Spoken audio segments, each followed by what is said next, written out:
జనుల మీద మనం మోపొద్దు. దేవుడు అన్ని జనుల వారిని ఉన్నట్టుగానే అంగీకరిస్తా ఉన్నాడు. వారు సున్నతి పొందాలి, శుద్ధీకరణ ఆచర్యాలు చేయాలి, మందిరానికి వచ్చి బరులు అర్పించాలి అని ఈ భారాలైతే వాళ్ళ మీద మోపొద్దు. అయితే వారికి యూనివర్సల్ గా అన్ని జనులైనా, యూదులైనా, గ్రీసు దేశస్తులైనా, ఎవరైనా సరే అందరికీ వర్తించినటువంటి కొన్ని విషయాలు ఉన్నాయి.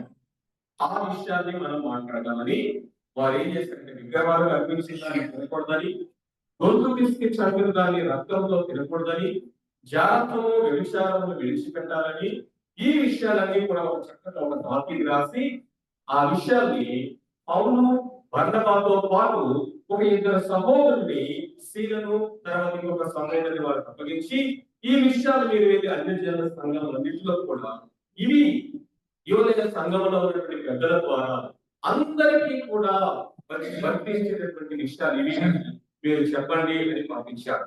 అలా పంపించే క్రమంలో ఆ బాధ్యతను ఎవరికి ఇచ్చారంటే, తమను తాము యేసు క్రీస్తు కొరకు అప్పగించుకున్న పౌలు బర్నబాకు అప్పగించి పంపించుటకు మా అందరికీ ఏకాభిప్రాయం కలిగి.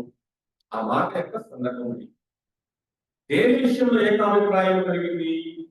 ఈ ఏవైతే మీరు ఒక బాధ్యతగా రాసి అందరికీ ఒక కామన్ డిక్లరేషన్ గా ఫాలో అవ్వాల్సిన ప్రిన్సిపల్స్ గా ఇవి మనము లేఖనానుసారంగా మనం వెంబడించాల్సినటువంటి విషయాలు అని పంపించడానికి ఎవరు ఎన్నుకున్నారట? పౌలు, బర్నబా. వాళ్ళ గురించి సందర్భించిన సాక్ష్యం ఏంటి? ప్రభు అయిన యేసు క్రీస్తు పేరు కొరకు తాము తాము అప్పగించుకున్న, who risked their lives, who committed themselves, who surrendered, who handed over. So కాబట్టి ఇది ఒక సాక్ష్యము, సంఘము ద్వారా, సంఘ నాయకుల ద్వారా ఇవ్వబడిన సాక్ష్యము. దేని గురించి సాక్ష్యం అంటే వారి యొక్క జీవితం గురించి, వారి సమర్పణ గురించినటువంటి సాక్ష్యం. దేని గురించి అండి? యేసు క్రీస్తు ప్రభు యొక్క పేరు కొరకు తమను తాము అప్పగించుకునే వారు అని సాక్షిస్తారు. బైబిల్లో కనుక మనం చూసినట్లయితే అనేక వ్యక్తుల యొక్క జీవితాలను మనం చూస్తాం. కొంతమంది వాళ్ళ జీవితాన్ని పణంగా పెట్టిన వాళ్ళు ఉన్నారు, వారు నమ్మిన విశ్వాసం కొరకు. మరి కొంతమంది కాంప్రమైజ్ అయిపోయిన వాళ్ళు ఉన్నారు. కాంప్రమైజ్ అయిపోయినటువంటి వాళ్ళు ఉన్నారు, కమిటెడ్ గా ఉన్నటువంటి వాళ్ళు ఉన్నారు. దేవుని వాక్యము సత్యము కాబట్టి రెండు విషయాల్ని ఉన్నట్టుగా మాట్లాడతారు. అయితే ఇక్కడ ఈ ఇద్దరి యొక్క జీవితాల నుంచి మనము ఈ దినాల్లో కొన్ని ప్రాముఖ్యమైన విషయాలు ఈ అపోస్తల గ్రంథాల్లో కొంతమంది జీవితాల నుంచి మనం చూస్తాం. సంఘంలో ఉన్నటువంటి విశ్వాసులు మూడు రకాలుగా ఉంటారు.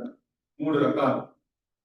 వారి యొక్క విశ్వాసము పరీక్షకు లోనైనప్పుడు, లేకపోతే ప్రతికూలమైన పరిస్థితులు ఎదురైన ఒక వ్యక్తి యొక్క జీవితం యొక్క ఒరిజినాలిటీ ఎప్పుడు బయటపడుతుందంటే, అనుకూలమైనటువంటి వాతావరణము, అనుకూలమైన పరిస్థితులు అన్ని మనం అనుకున్నట్టుగా జరుగుతున్నప్పుడు ఆ వ్యక్తి ఎవరు, ఆ వ్యక్తి యొక్క స్థితిగతులు ఏంటి, ఆత్మీయ పరిపక్వత ఏంటి ఎవరికి తెలియదు. వాట్ ఇస్ దేర్ ఇన్సైడ్ అనేది తెలియదు. కానీ అది ఎప్పుడు బయటపడుతుందంటే, ప్రతికూలమైన పరిస్థితులు, అనానుకూలమైన పరిస్థితులు, శ్రమలు, విశ్వాసములకు పరీక్ష అనేది ఎదిగినప్పుడు ఒరిజినాలిటీ ఏంటి బయటకు వస్తుంది. అందుకే ఒక ఆయన అంటే, unless otherwise you squeeze you don't know what is inside అన్నాడు.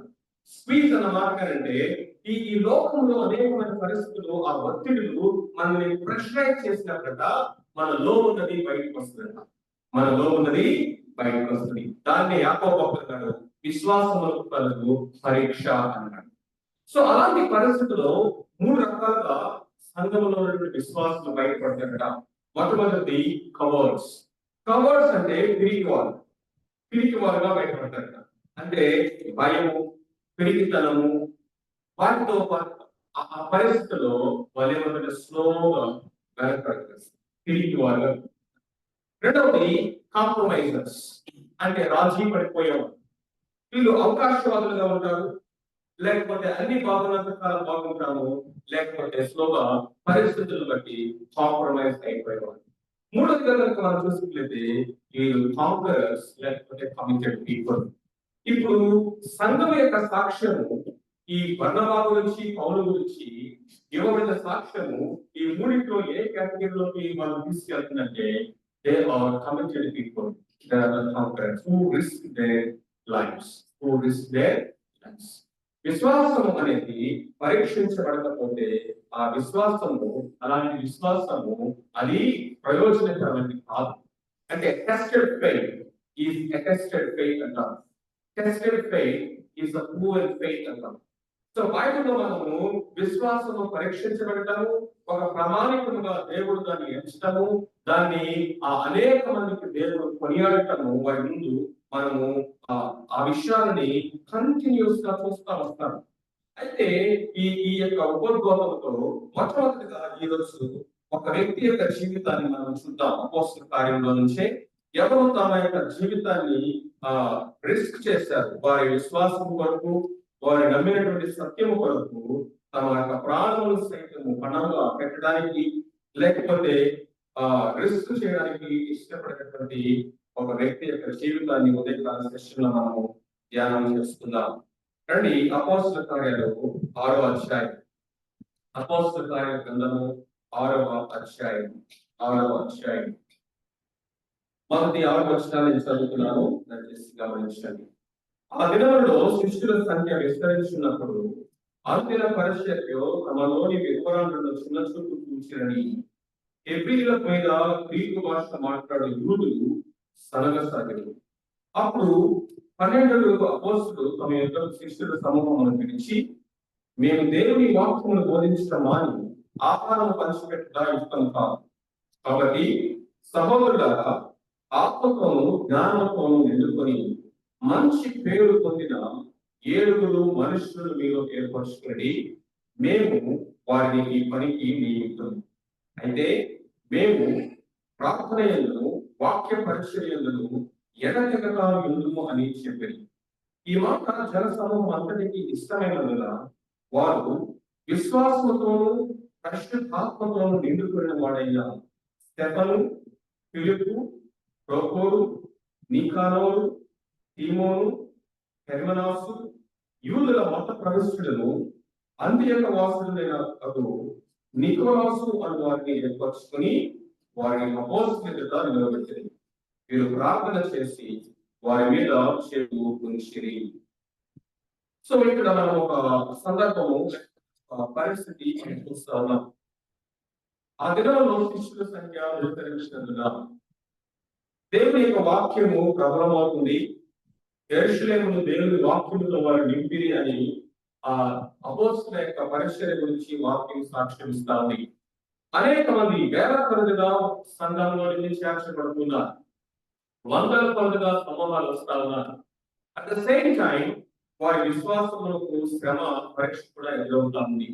చాలా మంది దీని గురించి చెప్పినటువంటి హిస్టారికల్ కాంటెక్స్ట్ ఏంటంటే, పురుషులు చాలా మంది హతసాక్షులు అయిపోతున్నారట.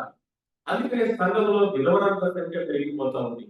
విధవరాలు ఎందుకు ఎక్కువైపోయారంటే, వాళ్ళు చాలా మంది పురుషులు వారి విశ్వాసం కొరకు జైల్లో వేయబడడం కానీ లేకపోతే హతసాక్షులు అవ్వడం కానీ ఆ దినాల్లో కామన్ గా జరిగేది. కాబట్టి విడవబడిన వాళ్ళు భార్య పిల్లలు అనేవారు విడవబడేవారు. మరి వీరి బాధ్యత ఎవరు చూడాలి అంటే, సంఘము ముందుకు వచ్చింది. వారి యొక్క పోషణ కొరకై సంఘము బాధ్యత వహించి వారిని పోషించడము మొదలుపెట్టింది. ఎందుకంటే అందరూ కూడా తమకు కలిగిన స్థిరాస్తులన్నింటినీ కూడా తీసుకొచ్చి కామన్ గా ఉంచుతున్నారట. అందరూ కూడా సమిష్టిగా దాన్ని పంచుకోవడము, లేకపోతే అక్కర కొద్ది పంచడం అనేది ఈ విషయాలు మనం 4వ అధ్యాయంలో చూస్తాం. సో అలాంటి పరిస్థితుల్లో సంఘం విస్తరిస్తున్న టైంలో ఒక సమస్య ఎదురైంది.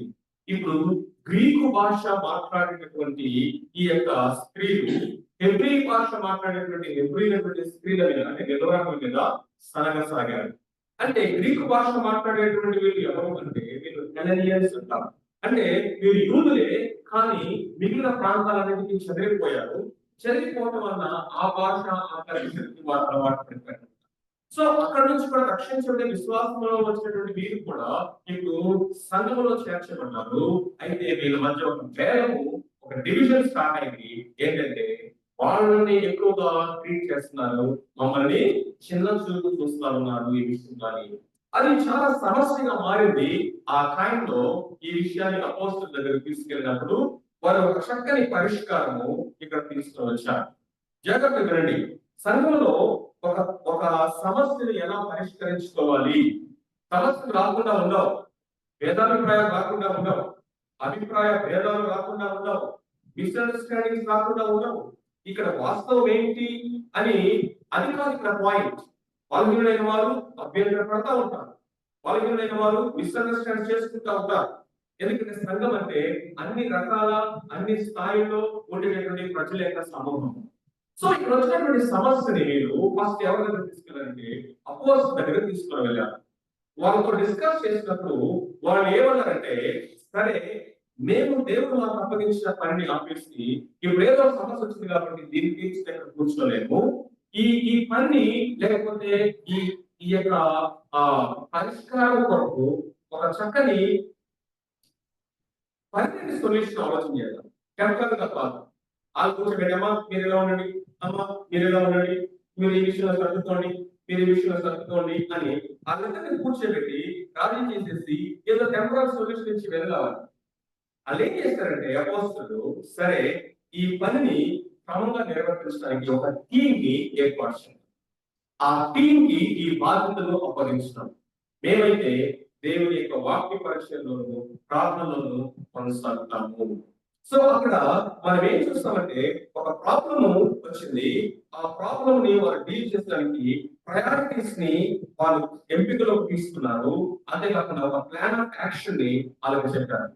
డీటెయిల్ గా ఇది ఈ టీం కి మనం ఈ బాధ్యత అప్పగించాం అని ప్రార్థన చేసి వాళ్ళకి అప్పగించారు. వారిలో ప్రముఖుడు లేకపోతే మొదటి నేమ్ మనం ఎవరు చూస్తామంటే స్టెఫను, స్టెఫను. ఈరోజు స్టెఫను గురించి మనము ఆలోచన చేద్దాం. ఆయన గురించి చెప్పబడినటువంటి మాట ఏంటంటే, మొట్టమొదటిగా he was a young man introduced as a solution to the problem. దేవుని వాక్యం మనకి యవనస్తుని ఏ విధంగా పరిచయం చేస్తుందంటే, ఒక సమస్యకు ఆ యవనస్తుని ఒక పరిష్కారంగా మనకి పరిచయం చేస్తా ఉంది. గమనించారా? Like a trouble shooter, like a solution to a problem. The introduction itself is so grand. ఈ యవనస్తుని గురించి లేఖనంలో ఏర్పడిన పరిచయమే చాలా అద్భుతంగా ఉంటుంది.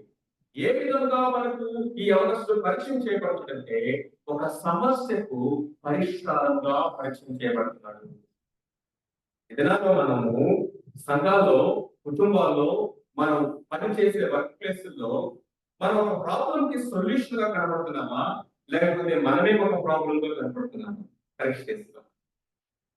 దేవుడి దగ్గర ఎక్కడున్నా కానీ ఒక ప్రాబ్లం కి సొల్యూషన్ గా కనపడాలి, సమస్యకు మనం పరిష్కారంగా కనపడాలి. అది సాక్ష్యం. మనమే ప్రాబ్లం గా కనబడకూడదు. ఎవరొస్తైనప్పటికీ కూడా ఆ సంఘంలో ఒక సమస్య వచ్చింది, అది కూడా స్త్రీలతో వచ్చింది. వారు కూడా విధవలు అన్నాడు. స్త్రీలను తప్పుగా అర్థం చేసుకోవాలండి, ఎందుకంటే అది చాలా టాస్క్ తెలుసా. డీలింగ్ విత్ ద సిస్టర్స్, దో వాళ్ళ ఎల్డర్లీ ఉమెన్, దో ఇంకా మనం చూస్తే వాళ్ళు విడోస్. ఎందుకు నేను ఈ మాటను చెప్పడానికి ఇష్టపడుతున్నానంటే, వాళ్ళ యొక్క ఎక్స్పెక్టేషన్స్ కానీ, ఎమోషనల్ కండిషన్స్ కానీ ఒక ఫ్యామిలీలో ఉన్నటువంటి ఒక హౌస్ వైఫ్ లాగా ఉండదు. ఇన్సెక్యూరిటీలో ఉంటారు వాళ్ళు. ఎందుకంటే విడోస్ అన్న మాట భర్త లేడు. మీకు అలా పిల్లలు ఉంటే వాళ్ళ భవిష్యత్తు గురించి వాళ్ళకి చింత ఉంటది, వాళ్ళ జీవితాల గురించి వాళ్ళకి చింత ఉంటది. మీరు కొంచెం ఏజ్డ్ పర్సన్స్, మిడిల్ ఏజ్ కొంచెం వృద్ధులైతే వాళ్ళ ఆరోగ్యాల గురించి వాళ్ళకి చింత ఉంటది. కాబట్టి వాళ్ళ యొక్క పరిస్థితులు, వాళ్ళ మెంటల్ ఎబిలిటీస్, కండిషన్స్ అనేవి బ్యాలెన్స్డ్ గా ఉండవు. అందుకే ఈ సమస్య స్టార్ట్ అయింది, ఇన్సెక్యూరిటీ స్టార్ట్ అయింది, మిస్అండర్స్టాండింగ్ స్టార్ట్ అయింది. మరి ఇలాంటి సమస్యలు ఇప్పుడు సంఘంలో ఉన్నటువంటి నాయకులు ఎవరికి అప్పగించడానికి వాళ్ళు ఇష్టపడతారంటే, ఇది ఒక యవనస్తుడికి. ఆ యవనస్తులో మొదటి పేరు ఎవరు చూస్తామంటే స్టెఫను. ఎంత మెచ్యూరిటీ ఉంటే అలాంటి టాస్క్ ని అతను హ్యాండిల్ చేయడానికి చెప్పండి. మొట్టమొదటి మనం ఏం చూస్తామంటే ప్రాబ్లం సొల్యూషన్. సంఘంలో ఈ యవనస్తులు కనిపిస్తారా? ఆ మాటని మనం కొద్దిసేపు ఆలోచించాలి, వ్యక్తిగతంగా పరిశీలన చేసుకోవాలి. నేను నా యొక్క స్థానిక సంఘంలో ఒక ప్రాబ్లంకి పరిష్కారంగా కనబడుతున్నాను. ఆ విధంగా సేవకులు నన్ను చూడగలుగుతున్నారా? అలాంటి సిచ్యువేషన్స్ ఏదైనా ఎరైజ్ అయినప్పుడు నాకు అప్పగించి తమడా లేకపోతే అమ్మ చెల్లి ఇదిగో ఈ ఈ సిచ్యువేషన్ కొంచెం మీరు వెళ్ళి మాట్లాడండి, లేకపోతే మీరు వెళ్ళి అక్కడ ప్రార్థన చేయండి, లేకపోతే ఈ ప్రాబ్లం ని ఒకసారి మీరు అడ్రస్ చేయండి అని ధైర్యంగా కాన్ఫిడెంట్ గా మనకు ఆ బాధ్యత అప్పగించగలిగేటటువంటి ఆత్మీయ పరిపక్వత మన జీవితంలో మనకుంటా ఉండాలి. చేసుకోవాలి. రెండవది కనుక మనం చూస్తే ఇక్కడ మనం కంప్యూటర్ ఐటీ భాషలో చెప్పాలంటే is a team lead. Team lead అంటే మొదటిగా ఆయన పేరు రాశారంటే ఊరికి ఆ క్రమం కూడా యాదృచ్ఛికం కాదు, ఖచ్చితంగా మనం చూస్తే ఆ ఒక టీమ్ లీడ్ గా ఉంటుంది.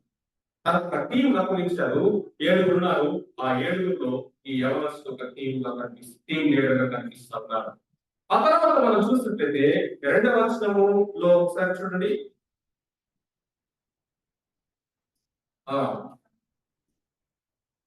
పిలిచి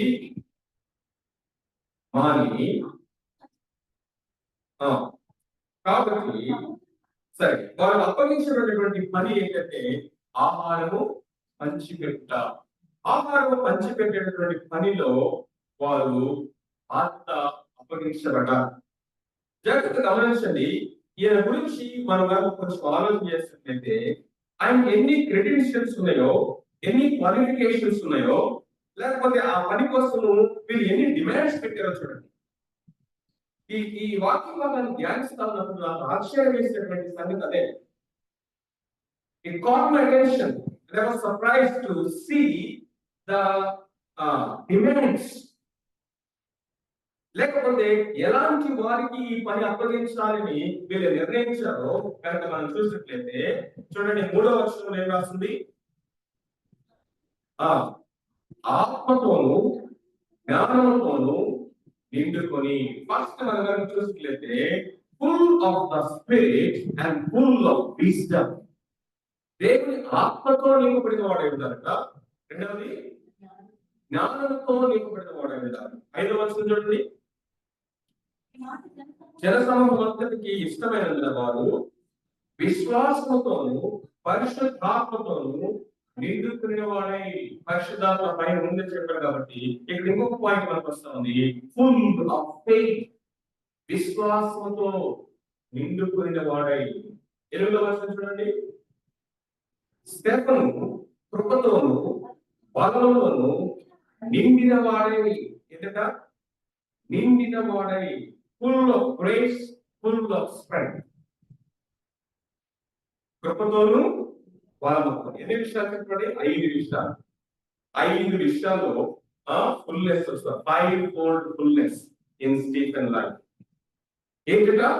ఆత్మతోను జ్ఞానంతోను విశ్వాసంతోను కృపతోను బలం. మరి చెప్పండి అందరూ.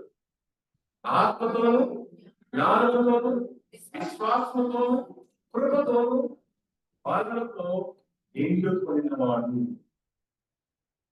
స్టెఫను మనకి ఇప్పుడు ఎలా చూస్తామంటే a man who is full of 5-fold fullness. ఈ వ్యక్తి ఎలా కనిపిస్తున్నాయంటే పరిపూర్ణమైనటువంటి నింపబడినటువంటి దేవుని ఆత్మతో ఏమంటే spirit field life. Spirit field life, ఆత్మతో నింపబడుట. ఎఫెసీయులకు రాసిన పత్రిక 5:18లో మనం చూస్తాము, ఆత్మపూర్ణులై ఉండి. Be filled with the Holy Spirit. ఆత్మపూర్ణులై ఉండి అన్నమాట it's not an option, it's a command. Be filled with the Holy Spirit. ఆత్మపూర్ణులై ఉండుడి అనేది సజెషన్ కాదు, ఆప్షన్ కాదు, లేకపోతే ఆత్మీయ జీవితంలో ఒక పర్టికులర్ కేటగిరీకి చెందినటువంటి పరిపక్వతలో ఎదిగినటువంటి నాయకుడికి ఇచ్చినటువంటి మాట కూడా కాదు. సంఘంలో ప్రతి ఒక్క విశ్వాసికి దేవుడికి ఇచ్చినటువంటి ఆజ్ఞ ఏంటంటే మీరు మద్యముతో మత్తులైనటువంటి అందులో దుర్వ్యాపారం కలదు, అయితే ఆత్మపూర్ణులై ఉండి. ఆత్మపూర్ణులుగా ఉండటం అంటే being under the control of the Holy Spirit God. దేవుని యొక్క ఆత్మ చేత నడిపించబడటము. రోమిలకు రాసిన పత్రిక 8వ అధ్యాయం అంటాడు, ఎందరూ దేవుని ఆత్మ చేత నడిపించబడతారో వారు దేవుని కుమారులు. ఎవరైతే దేవుని ఆత్మను పొందుతున్నారో వారు దేవుని పిల్లలు. విశ్వాసంలో మారు మనసు పొందినప్పుడు జరిగే కార్యం అది. ఆ పిల్లల స్థాయి నుంచి, ఇన్ఫాంట్ స్థాయి నుంచి, లేకపోతే ఆ చైల్డ్హుడ్ స్థాయి నుంచి కుమారత్వం అనేటువంటి ఆ పరిపక్వతలోనికి ఎదిగిన వారు ఎవరంటే those who are under the control and the leading of the Holy Spirit. దేవుని యొక్క ఆత్మ నడిపింపుకు లోబడి నడిచేవారు. ఎందరూ దేవుని ఆత్మ చేత నడిపించబడతారు.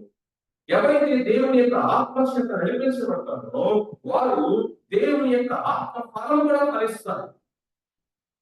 ఆత్మ ఫలము ఫలించడానికి కండిషన్ ప్రీరిక్వెస్ట్ ఏంటంటే ఆత్మ పూర్ణులుగా జీవించాలి.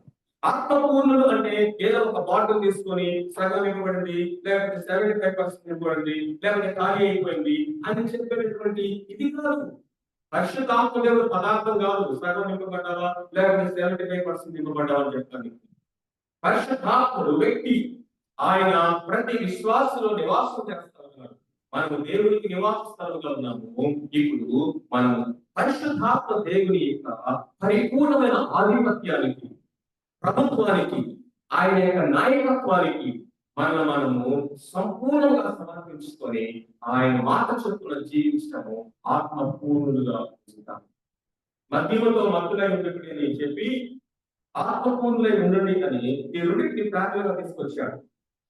మద్యంతో నింపబడి ఉన్న వాళ్ళు ఎవరి కంట్రోల్లో ఉంటారు?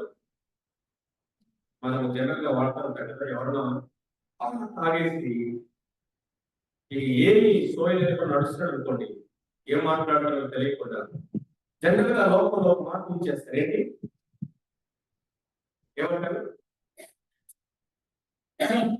లోకంలో మార్పు ఇచ్చేస్తారు. ఏమంటారు? మీరు ఫుల్ అయ్యారా?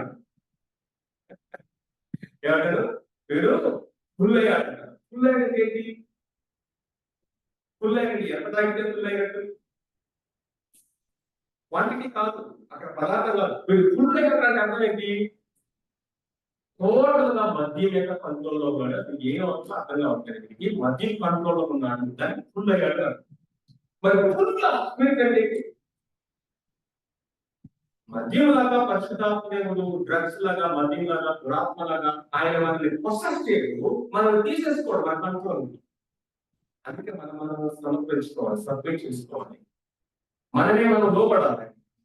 అయితే ఫుల్ ఆఫ్ స్పిరిట్ అంటే అర్థం ఏంటంటే it is not a quantity that is talking about, it is how we submit. ఏ విధంగా మనము దేవుని ఆత్మ యొక్క ఆధీనంలో స్టెప్ల గురించి చెప్పడమంటే ఫుల్ ఆఫ్ స్పిరిట్. ప్రభువు అడగాలి, ప్రభా నా జీవితంలో నేను మన లైఫ్ ని మనం చాలా సార్లు ఏం చేస్తామంటే కంపార్ట్మెంటలైజ్ చేస్తాం. ఏం చేస్తాము? కంపార్ట్మెంటలైజ్ చేస్తాం. కంపార్ట్మెంటలైజ్ అంటే ఏంటి? ఇది జనరల్ బోగి, ట్రైన్ లో కంపార్ట్మెంట్స్ ఉంటాయి కదా, ఇవన్నీ ఏంటి? General bogies. ఇవేంటి? స్లీపర్ క్లాసులు. బి ఏసీ 3 టైర్ అదే 2 టైర్ అట్లా మొత్తం ముక్కలుగా చేసేస్తారు. ఇది నా పర్సనల్ లైఫ్ కంపార్ట్మెంట్, ఇది నా ఫ్యామిలీ లైఫ్ రెండవ కంపార్ట్మెంట్, ఇది నా వర్క్ లైఫ్ మూడవ కంపార్ట్మెంట్, ఇది నా స్పిరిచువల్ లైఫ్ నాలుగవ కంపార్ట్మెంట్. ఇప్పుడు దేవుని ఎక్కడ అనుమతిస్తామంటే ఈ కంపార్ట్మెంట్ లో వస్తే నాకు ప్రాబ్లం లేదు, కానీ ఈ 3 కంపార్ట్మెంట్లకు రావట్లేదు.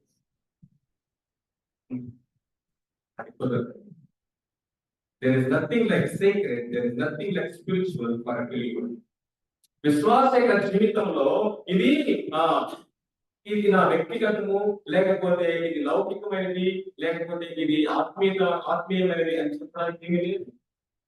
He is the God of my personal life, He is the God of my family, He is the God of my work, He is God of my ministry, every area.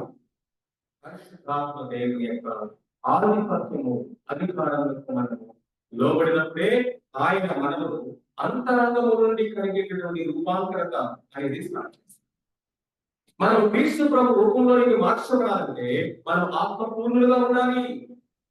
క్రీస్తు ప్రభు రూపంలోకి మార్చబడటం అంటే ఏమీ లేదు, ఆత్మ ఫలము ఫలించడమే. ఆ ఫలంలో ఉన్న ప్రతి గుణము క్రీస్తు ప్రభు యొక్క గుణమే. ప్రేమ, సంతోషము, సమాధానము, దీర్ఘశాంతము, దయాలత్వము, మంచితనము, ఆశా నిగ్రహము, ఇవన్నీ కూడా పరిపూర్ణముగా క్రీస్తు ప్రభువులో మనం చూస్తాము. ఆ ఆ గుణ లక్షణాలు మనలో నుంచి తీసుకొచ్చేటటువంటి ఒక ఫలం లాగా తీసుకొచ్చేది పరిశుద్ధ. ఎప్పుడు స్టెఫ్ని మనం ఇక్కడ ఎలా చూస్తున్నామంటే full of Holy Spirit, full of Holy Spirit. ఆత్మ పూర్తిగా ఉండటం అంటే ఇదే. రెండవది మనం చూసినట్లయితే full of wisdom, full of wisdom. ఏ జ్ఞానం ఇది? ఏ జ్ఞానం అంటే మనం 7వ అధ్యాయంలో చూస్తాము. 7వ అధ్యాయంలో మనం చూసినట్లయితే ఏ విధముగా తను దేవుని యొక్క వాక్య జ్ఞానాన్ని కనపరచాలో మనకి అతని గురించి సాక్ష్యము చూస్తాం. ఆ విషయం తర్వాత మనం ఆలోచన చేద్దాం. మూడవదిగా చూసినట్లయితే ఫుల్ ఆఫ్ ఫెయిత్, విశ్వాసము. విశ్వాసంతో ఆయన అప్పగించబడిన పని చేస్తున్నాడు. విశ్వాసంతో జీవిస్తాముగా. వీళ్ళరా జాగ్రత్తగా ఆలోచించేయండి మాట. విశ్వాసం అనేది ఒక విశ్వాస యొక్క జీవితంలో మనము మారు మనసు పొందిన దగ్గర నుంచి ఈ యొక్క భూమి మీద మనం బ్రతికినంత కాలము మన నడిపించినటువంటి ఒక ఫ్యూయల్ అంటే faith is a fuel that drives the believers life. మనం ఒక నిన్న మా పిల్లలు స్కూల్ నుంచి తీసుకొస్తా ఉంటే మా ముందు నుంచి ఒక కారు, చాలా లగ్జరీ కార్ వెళ్తా ఉంది. మా వాళ్ళకి ఏంటంటే ఈ కార్ చూడడానికి క్రేజ్ అనమాట. ఆ బ్రాండ్ ఏంటి, ఇదేంటి, అదేంటి చేస్తా ఉంటారు, ఎగ్జామ్ అయిపోతుంటారు. మా చిన్నవాడు అంటున్నారు, daddy daddy range rover, range rover అంటారు. రేంజ్ రోవర్ అని వాళ్ళు ఏదో చెప్పాడు నెంబర్. ఇది చాలా రేరెస్ట్ కార్ డాడీ అని చెప్తున్నాను. నేను ఊరికి అడిగాను, ఎంత ఈ కార్ అని అడిగాను. ఎంత అంటే బాగున్నాడు, మేము 2-3 కోట్లు ఉంటుంది అన్నాను. డాడీ 2.5-3 కోట్లు ఉంటుందా? ఎంత ఈ కార్ అంటే కుక్కపల్లిలో దిగుతుందా? అవును డాడీ, ఇట్స్ స్పెషల్ రోవర్ ఏదో చెప్తున్నాను. అంటే ఒకసారి ఆలోచన చేద్దాం. 2.5 లేక 3 కోట్ల రూపాయల ఖరీదైనటువంటి కారు కొనుక్కొని, మంచిదే, ఖరీదైతే, లగ్జరీసే, సేఫ్టీ అన్నీ ఉన్నాయి. కానీ నడవాలంటే దానికి ఏం కావాలి చెప్పండి? ఫ్యూయల్ లేకుండా నడుస్తుందంటే ఎంత ఖరీదైనా, ఎంత క్వాలిటీ అయినా, ఎంత లగ్జూరియస్ అయినా, ఎంత సేఫ్ అయినా, అది ఎంత అద్భుతమైన బ్రాండ్ అయినా కానీ గుర్తుపెట్టుకోండి. Faith is a fuel that drives believers on. ఒక విశ్వాస యొక్క జీవితాన్ని నడిపించే ఇంధనం విశ్వాసమే. విశ్వాసము ఎందుకో తెలుసా? అసలు స్టార్ట్ ఈ డెడ్ స్టేట్ లో ఉన్నటువంటి ఈ కార్ స్టార్ట్ అవడానికి అసలు స్పార్క్ ఇచ్చింది ఫెయితే. మామూలు మనస్సు అక్కడ స్టార్ట్ అయింది. విశ్వాసం ద్వారా కృప చేతనే మనము రక్షించబడి ఉన్నాం.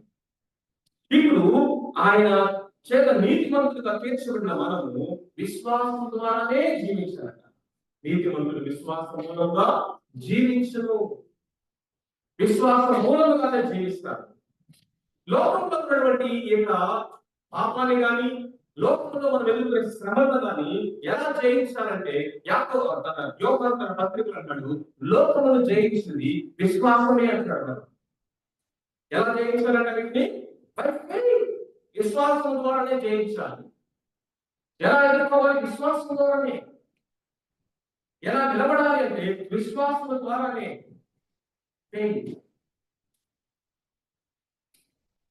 విశ్వాసంతో నింపుకొనడం. ఇక్కడ ఒక మాట మనము ఆలోచన చేసి ముందుకెళ్దాం. ఫెయిత్ అనేది ఎప్పుడు కూడా అది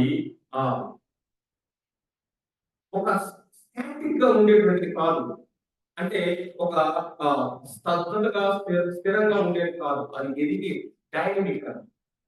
అందుకనే శిష్యులు యేసు ప్రభు దగ్గరికి వచ్చి ఏమనంటే, అయ్యా మా విశ్వాసమును వృద్ధి పొందించు అన్నారు. విశ్వాసంలో ఎదగటం అనేది ఉన్నది. విశ్వాసంలో ఎదగటం అంటే ఏంటి? విశ్వాసంలో లేకపోతే మనం ఇంకా పరిపక్వతలోనికి లేకపోతే ఆ యొక్క ఉన్నతమైన స్థితిలోనికి ఎదగటం అంటే ఏంటంటే జాగ్రత్తగా వినండి. ఒక దైవజనుడు దీన్ని ఎలాగా ఎక్స్‌ప్లెయిన్ చేస్తాడంటే, విశ్వాసం అనేది ఒక బిజినెస్ లో మనం పెట్టే క్యాపిటల్ ఇన్‌కమ్ లాంటిదట. ఏం చెప్పండి? Capital income. అంటే మన దగ్గర కొంత మొత్తం ఉంది. ఇప్పుడు దీని ఈ మొత్తాన్ని సే ఫర్ ఎగ్జాంపుల్ ఒక 5,00,000 అనుకుందాం. 5,00,000 నా దగ్గర ఉన్నాయి. ఈ 5,00,000 10,00,000 అవ్వాలంటే ఏం చేయాలి? ఏం చేయాలి? బిజినెస్ చేయాలంటే అర్థమేంటి? బిజినెస్ టర్మ్ ఆ లాంగ్వేజ్‌లో చెప్పండి. ఇన్వెస్ట్ చేయాలి. ఇన్వెస్ట్ అంటే ఏంటి? మనం ఏం చేయాలి? పెట్టుబడి కదా! పెట్టుబడేనా? పెట్టుబడి కదా! దాన్ని వాడాలి. రిస్క్ తీసుకోవాలి. అందుకనే మనం మాట్లాడుతున్న ఫెయిత్ ఏ ఫెయిత్ అంటే faith that takes risk. Risk తీసుకునే ఫెయిత్ ఇది. చాలా మంది అదే కదా ప్రభు చెప్పింది తలాంతుల యొక్క ఉపమానం ఏమన్నాడు? ఆయన ఇచ్చాడు ఒకరికి ఒకటి ఇచ్చాడు, ఇంకోటి 2 ఇచ్చాడు, ఇంకొకటి 5 ఇచ్చాడు. It is something like a capital income, capacities, abilities, resources. దేవుడు మనకి ఇచ్చినటువంటి ఆ యొక్క వనరులు ఏవైతే ఉన్నాయో, లేకపోతే దేవుడు మనకి ఇచ్చిన ఆత్మ వరాలు ఏవైతే ఉన్నాయో అది, లేకపోతే దేవుడు మనకి ఇచ్చినటువంటి ఆపర్చునిటీస్ ఏవైతే ఉన్నాయో ఆపర్చునిటీస్ కానీ ఇవన్నీ కూడా దేవుడు అంటే నీకు ఇచ్చిన తలాంతులు అంటున్నాడు. దానితో ఏం చేయాలంటే యూ ఇన్వెస్ట్. పెట్టుబడి పెట్టు. నా దగ్గర ఒక బస్తా ఇది ఇలా చెప్తే మీకు బాగా అర్థమవుతుంది. ఒక బస్తా వడ్లు ఉన్నాయి. ఆ ఒక బస్తా వడ్లు రేపు ఒక 50 బస్తా వడ్లు అవ్వాలంటే ఏం చేయాలి? అలాగా పెట్టుకొని కూర్చుంటే ఇంట్లో 50 బస్తాలు అవుతాయా? ఏం చేయాలి? సోయింగ్. దాన్ని తీసుకెళ్లి పొలంలో చల్లి వ్యవసాయం చేయాలి. వ్యవసాయం చేసి దాంట్లో వృద్ధి కలుగుతుంది. పెట్టుబడి పెట్టాలి, బిజినెస్ చేయాలి, ప్రాఫిట్ వస్తుంది. In the same way faith అనేది ఎప్పుడు కూడా విశ్వాసం అంతకంతకు విశ్వాసంలో గ్రో అవుతుందంటే మనం ఒక విశ్వాసము క్రియల్లో కనబడినప్పుడు, మనం దాన్ని ఇన్వెస్ట్ చేసినప్పుడు, యూజ్ చేసినప్పుడు క్రియాశీలకమైన విశ్వాసము అది ఎదిగేటటువంటి క్రమక్రమంగా ఎదిగేటటువంటి విశ్వాసం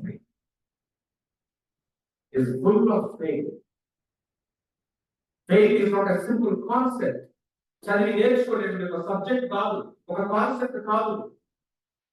అది మన జీవితంలో అనుదినము మనము జీవించాల్సినటువంటి జీవన క్రమము. నీతిమంతుడు విశ్వాస మూలంగా జీవించను. స్టెఫెన్ యొక్క జీవితంలో మనం అతను చూసినప్పుడు అతడు full of spirit, full of faith, మూడవదిగా చూసినట్లయితే full of wisdom, full of grace and full of strength. కృపతోను బలముతోను నింపబడినవాడు. నిజానికి రెండింటికి లింక్ ఉన్నది. ఎందుకు తెలుసా? మన అనుదినము బలపరిచేది దేవుని కృపే. The grace that enables us and strengthens us. దేవుని కృపతో నింపబడటం అంటే అర్థం ఏంటంటే దేవుని యొక్క సామర్థ్యం మీద ఆధారపడడం. దేవుని యొక్క సామర్థ్యం మీద ఆధారపడడం. కృప ఎప్పుడు కూడా ఏం చెప్తాంటే ఏమంటే మన సామర్థ్యము సరిపోదు, లేకపోతే నా జ్ఞానం సరిపోదు, నా బలం సరిపోదు, నా నా తాకత్తు నాకు సరిపోదు అని నేర్పిస్తారు మనకు అన్నప్పుడు కృప ఏమంటుందో తెలుసా? Here is something that can enable you grace. అందుకనే పౌలు భక్తుడు తిమోతికి అన్నాడు, నా కుమారుడైన తిమోతి, క్రీస్తు యేసునందున్న దేవుని కృప చేత నీవు బలవంతుడను కమ్ము, బలవంతుడను కమ్ము, బలవంతుడను కమ్ము. చాలాసార్లు మనము కృప ఎప్పుడు కూడా ఎలా జ్ఞాపకం చేసుకుంటామంటే మన యొక్క బలహీనతలో, మన బలహీనమైనటువంటి పరిస్థితుల్లో కృప అనేది ఏదో ఒక రకమైనటువంటి ఏమంటాం దాన్ని ఉదాసీనంగా జ్ఞాపకం చేసుకుంటాం. ఉదాసీనంగా చూడటానికి, లేకపోతే నిరుత్సాహంగా చూసుకోవడానికి కాదు. enabling things, strengthen, క్వాలిఫై చేస్తుంది మనల్ని కృప. నిజంగా ఆలోచించింది. ఒక వ్యక్తి సబ్జెక్ట్ లో ఫెయిల్ అయిపోయాడు. ఇప్పుడు ఫెయిల్ అయిపోయిన వాడు తను నెక్స్ట్ క్లాస్ వెళ్ళగలగా? వెళ్ళలేదు. ఎందుకంటే తను డిస్క్వాలిఫైడ్. అతనికి కృప అనేది గ్రేస్ మార్క్స్ యాడ్ చేయడం ద్వారా నిజానికి మనం ఏం చేస్తున్నామంటే నువ్వు తర్వాత క్లాస్కి వెళ్ళి మళ్ళీ ఫెయిల్ అవ్వగా పర్లేదు, నాకు కృప యాడ్ చేస్తాను అని చెప్పడం కాదు. అలా ఆలోచించకూడదు గ్రేస్. నువ్వు ఎన్నిసార్లైనా ఫెయిల్ అవ్వు, దేవుడు నీకు మళ్ళీ గ్రేస్ యాడ్ చేస్తాడు. అది కాదు the purpose of grace. Disqualify, నేను ఫెయిల్ అయిపోయినటువంటి పరిస్థితుల్లో వాడిని తిరిగి నెక్స్ట్ క్లాస్ వెళ్ళడానికి క్వాలిఫై చేసి అక్కడ నిలబెట్టి ఫ్రమ్ హియర్ ఇక్కడ నుంచి యు కాన్ క్యారీ ఆన్, ముందుకు వెళ్ళు అని బలపరిచేది, నిలబెట్టేది, ఎనేబుల్ చేసేది, ఎలిజిబిలిటీ ఇచ్చేది, క్వాలిఫై చేసేది దేవుని కృప. దీన్ని జాగ్రత్తగా మనం అర్థం చేసుకుంటాం. అందుకనే అంటాడు, దేన్ని ధర్మశాస్త్రం చేయగలకపోయాడు, అది దేవుడు చేశాడు, కృప ద్వారా అనుగ్రహించాడు.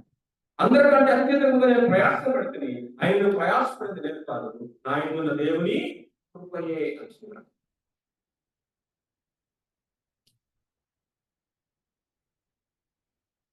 విషయంలో 3 విషయాలు ఇక్కడ మనం ఆలోచించేద్దాం. మొట్టమొదటిది ద సర్వీస్, రెండవది ద సెర్మన్, మూడవది ద సాక్రిఫైస్. అతను స్థానిక సంఘంలో చేసిన సేవ, అతను బయటికి వెళ్ళి మార్కెట్ ప్లేస్ లో వచ్చినటువంటి ప్రసంగము, దాని వల్ల వచ్చినటువంటి కాన్సిక్వెన్స్ సాక్రిఫైస్, బలిదానం. 3 విషయాలు ఆలోచించేద్దాం. మొట్టమొదటిది సర్వీస్. సో ఎలాంటి పని కొరకు తాను నియమించబడ్డాడంటే, ఇంతసేపు ఈ విషయాలన్నీ ఎందుకు వివరంగా చెప్పాల్సి వచ్చిందంటే, ఒకవేళ కనుక ఈ ఈ యొక్క సంఘంలో, ఈ అంత్యక సంఘంలో, ఈ స్థానిక సంఘంలో ఇలాంటి క్వాలిఫికేషన్స్ తోటి నేనే కనుక ఉంటే, నేనే కనుక అభిషేక్ కనుక ఉంటే, ఎవరి అభిషేకం చెప్పండి? ఆత్మతోను, జ్ఞానంతోను, విశ్వాసంతోను, కృపతోను, బలముతోను నిండుకొని మంచి పేరు కలిగినటువంటి వ్యక్తి, మంచి పేరు కలిగినటువంటి వ్యక్తి. ఆయన నిలబడి వాక్యం చెప్తుంటే స్కాలర్స్ అందరూ నోటి మీద వేసుకున్నారు. అతను కనిపిస్తా ఉన్నాడు, రీజన్ ఇస్తా ఉన్నాడు. ఆ రీజన్ కి వాళ్ళు తిరిగి బదులు మాట్లాడలేకపోతున్నారు. అన్ని క్వాలిఫికేషన్స్, అన్ని క్వాలిఫికేషన్లలో ఉన్నాయి. ఇక అపోస్తలులను పిలిచి ఏమంటారంటే, అయ్యా ఏదో ఆ వృద్ధులైనటువంటి లేకపోతే ఈ యొక్క సహోదరులకి కొంచెం భోజనాలు పిలిచారు. ఏం చెప్పారంటే భోజనాలు పని చేసుకోండి. ఆలోచన మన కాంటాక్ట్ ఆలోచన. నేను మార్నింగ్ లేవగానే స్టెఫన్ గారి పని ఏంటి? ఈరోజు కూరగాయల మార్కెట్ కి ఎవరు పంపించాలి, ఏమేమి తెప్పించాలి? రేషన్ షాప్ కి ఎవరు పంపించాలి, ఏమేమి తెప్పించాలి? అదే ఈయన టీంలో ఉన్నటువంటి వాళ్ళు లేకపోతే మిగిలిన సంబంధంలో స్టెఫన్ గారి దగ్గరికి వచ్చి, అన్న ఈరోజు ఎందుకు అనమంటారు, మెన్యూ ఏంటన్నా, ఏమండాలి, ఏం పర్చేజ్ చేయాలి, దాని లెక్కలవి, తర్వాత వాటిని సర్వ్ చేయడానికి ఆ పర్యవేక్షణ. భోజనాలు వడ్డించడము, భోజనాలు సిద్ధపరచడము, భోజనాల గురించినటువంటి విషయాలు పనిని అతనికి అప్పగించినప్పుడు నా వరకు నాకు అనిపించింది, నేనే కనుక అక్కడ ఉంటే this is nothing less than humiliation. నాలాంటి వాడికి ఈ పని పరిస్థితి.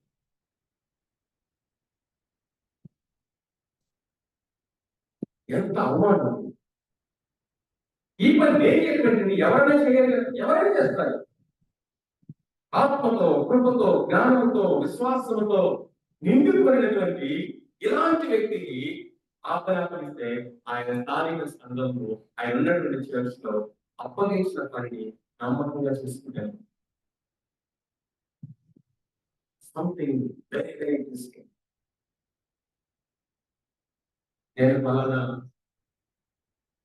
నా క్వాలిఫికేషన్ ఫలానా, నా డెసిగ్నేషన్ ఫలానా, కాబట్టి నేను ఫలానా పనే చేస్తాను.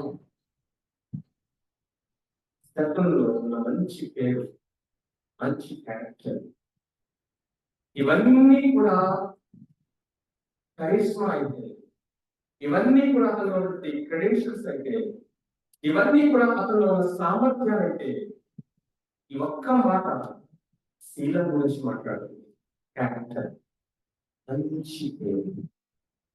ఎప్పుడైతే మంచి పేరు, అతని యొక్క ప్రవర్తన, అతని యొక్క లైఫ్ ఒకసారి చూడండి. Is humble enough to take any job, any task, ఏ పని అయినా సరే అది చేయడానికి ఇష్టపడతాను. ఆ విధమైనటువంటి మనస్సు మనం కలిగి ఉన్నది. క్రీస్తు కలిగిన ఈ మనస్సు ఏ మనస్సు అంటే క్రీస్తుల పాదాలు కలిగిన తగ్గించిన మనస్సు. రిక్తులుగా చేసుకోవడానికి to become empty, to empty ourselves, మనం ఖాళీ చేసుకోవడానికి ఇష్టపడే మనస్సు.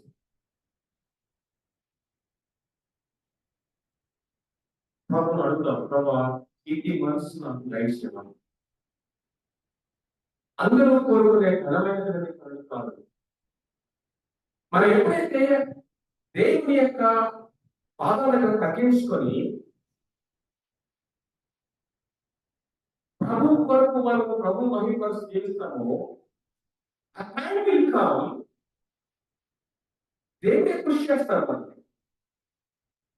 You will be demanded for the job. You will be recommended for the job. నేను తప్పించుకోలేనటువంటి ఆ యొక్క స్థితిలో దేవుని ఘనపరుస్తాడు, లిఫ్ట్ చేస్తాడు. అప్పుడు వరకు వెయిట్ చేయమంటాడు.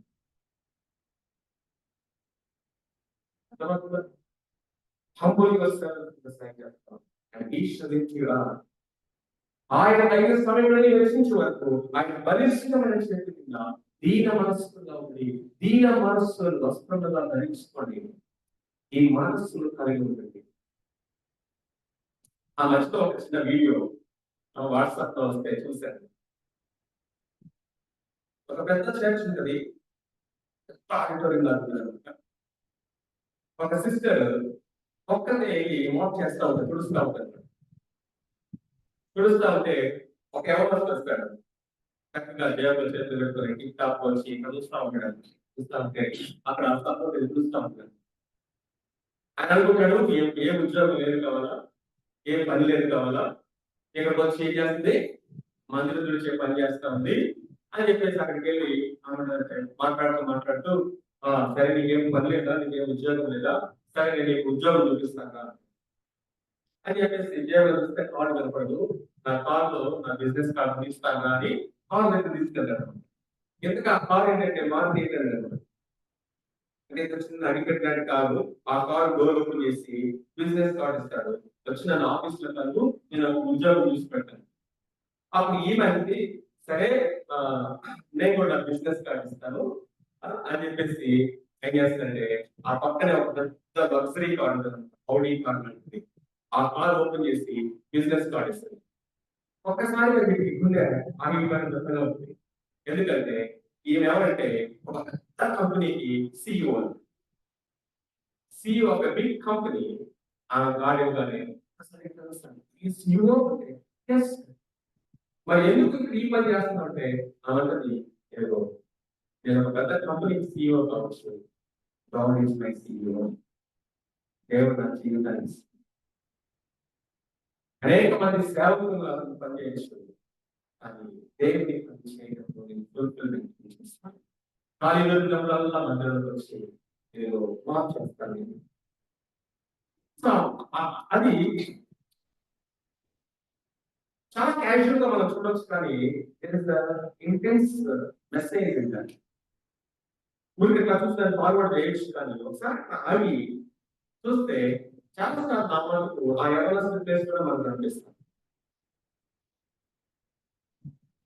ఒకసారి జయరాజ్ అని అనుకుంటారు, ఆయన కూడా ఒక సాక్ష్యం చెప్పారు. ఎంతో సేవ జయరాజ్ ఆయన అమెరికాగా ఇక్కడ వెళ్తున్నాడట వాకింగ్ చెప్పడానికి. అక్కడికి ఆ ఎయిర్పోర్ట్ లో ఎక్కడో ఏదైనా కరెక్ట్ గా కొట్టలేదు, కానీ ఒక సహోదరి కాకుండా ప్రైజ్ రాడని ఆమె కూడా అక్కడికి వాష్రూమ్స్ క్లీన్ చేస్తుంది. అమ్మ నేను ఎలా తెలుసు మీకు, నాకు మీరు ఎవరో తెలియదు అంటే, మీరు నిన్న ఫ్లైట్ వచ్చారు కదా, ఆ ఫ్లైట్ పైలట్ నేనే, అక్కడికి వాష్రూమ్స్ క్లీన్ చేస్తున్నాను. నేను మీరు వచ్చిన ఫ్లైట్ నడిపేటువంటి పైలట్ నేనే, మీరు నాకు తెలుసు, మీ వాక్యాలు వింటూ ఉంటారు అంటే. అప్పుడు ఆయన అంటాడు, అమెరికా దేశానికి బోధించడానికి వెళ్ళి బోధించడానికి వచ్చిన నేను నిజమైనటువంటి వాక్యము దేవుడు ఆమె ద్వారా నాతో మాట్లాడాడు. ఇది ఏమంటారంటే లీడ్ లైక్ జీసస్. ప్రభువు ఏ విధంగా ఆయన ఒక నాయకుడిగా ఇతరులను నడిపించాడంటే ఆజ్ఞయించి కాదు, కమాండ్స్ ఇచ్చి కాదు, వాళ్ళని ఏదో అధికారాన్ని చలాయించి కాదు, తనకున్నటువంటి అధికారాన్ని వాళ్ళ వద్ద చూపించి వాళ్ళు భయపెట్టి కాదు. నేను ఎప్పుడు ఈ మాట చెప్పడానికి ఇష్టపడతా ఉన్నాను. ఆ 12 మందిలో ఫస్ట్ పర్సన్ ఎవరు చెప్పండి? శిష్యులు పీటర్ కదా. పీటర్ గురించి, పీటర్ ఈరోజు మీకు ఒక ఇంపార్టెంట్ లెసన్ చెప్తాను, అదే ప్రాముఖ్యమైనది జీవితానికి. అది ఏంటంటే ఏదో హ్యూమినిటీ. ఏం చెప్పండి? హ్యూమినిటీ. ఇప్పుడు ఏం చేయాలంటే మిగిలినటువంటి మీ 11 మంది సహోదరు యొక్క పాదాలు కడగాలి అని చెప్పారు. యేసుక్రీస్తు కనుక పీతరు పిలిచి, పేతురు ఈ 11 మంది నాకు కూడా 12 మంది కాదు పాదాలను కడగాలి అంటే ఏమని చెప్పండి? ఇంపార్టెంట్ లెసన్ కాదు చెప్పండి.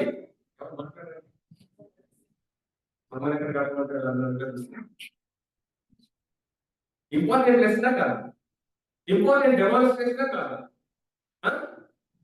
పేదల దగ్గరికి వచ్చి, పేదలు మీరు ఈ మిగిలిన సహోదరుల పాదాలను కడుగు అంటే నేను అనుకునేవాడిని. ఆ రోజు పేదలు ఏం చేసుకునేవాడు తెలుసా? జాగ్రత్తగా ప్రభా, ఇక నా వల్ల కాదు, నీకు నాకు గుడ్ బై. ఎంత ఓర్చుకున్నానంటే నిన్ను వినండి జాగ్రత్తగా. ఆ రోజు ఆ సముద్రం మీద ఈ మిగిలిన 11 మంది భయంతో అరుస్తూ కేకలేస్తా ఉంటే దెయ్యం దెయ్యం పోతామని నేల మీద నేను నడుస్తానని చెప్పారు. ఇది ఎవరన్నా కనీసం ప్రయత్నం చేశారా? ధైర్యం చేశారా? అసలు నేల మీద అడుగుపెట్టింది ఎవరు? సరే, ఏదో గాలిని చూసి భయపడి ఏం చేశాను, మునిగిపోతుంటే ఈ అందరి ముందు పట్టుకున్నాను ఏమన్నా చెప్పండి, ఏమన్నాడండి ప్రభు? నేను అనుభవించవాల్సి అసలు వీళ్ళు ఎవరు? వీళ్ళు ఏమన్నా నేను అనుభవించవాల్సి సరే, మిగిలిన 11 మంది ఏమనాలి అని వాళ్ళందరి ముందు పట్టుకొని అల్ప విశ్వాసి అన్నాం. నేనేం సరే ప్రభు ప్రేమించి అనవలే అని నేను ఇంకా నేర్చుకుంది. సరే, మొన్న నువ్వు ఏదో సులువు గురించి చెప్తా ఉంటే సంగతి నీకు తెలుసు కదా, కొంచెం గుళ్ళు ఎక్కువ నాకు తొందరగా మాట్లాడేస్తా. నీ మీద ఉన్నటువంటి అధిక ప్రేమ చేత, నీ మీద ఉన్నటువంటి అధిక ప్రేమ చేతనే ఏదో నోరు జారి మాట ఏమని, అది నీకు దూరం అవుతుందా ఏమన్నా? మళ్ళీ వీళ్ళందరూ అందరూ ముందు పట్టుకొని నన్ను అక్కడేమో అనుకో విశ్వాసం, ఇక్కడేమో ఇప్పుడు నన్ను ఏమన్నా కోర్చుకున్నాను అంటే అన్న చెప్తాను. గద్దింపు తైలాభిషేకమే కదా అనుకో. అప్పటికే నా మనసు వెరగల, నా హృదయం వెరగల. కానీ ఈ రోజు నువ్వు నన్ను అవమానించడం చూసేవా? ఈ అవమానం ఏ యూదుడు కూడా తట్టుకోలేదు. నేను మాట్లాడే మాటలు మీకు ఎప్పుడు అర్థమైతే తెలుసా? యూదుల యొక్క కల్చర్ మీకు అర్థమైతే అర్థం. యూదుల యొక్క కల్చర్ అంటే తెలుసా? ఏ యూదులు కూడా ప్రాణం పైన ఎటువంటి మాట్లాడలేదు.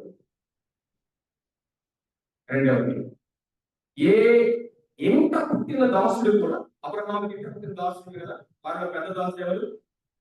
ఎలియాసు. ఇప్పుడు అబ్రహామే కనుక ఎలియాసుని పిలిచి నా పాదాలు కడుగు అంటే అబ్రహాం మీద లీగల్ గా కోర్టులో కేసు వేయించాడు.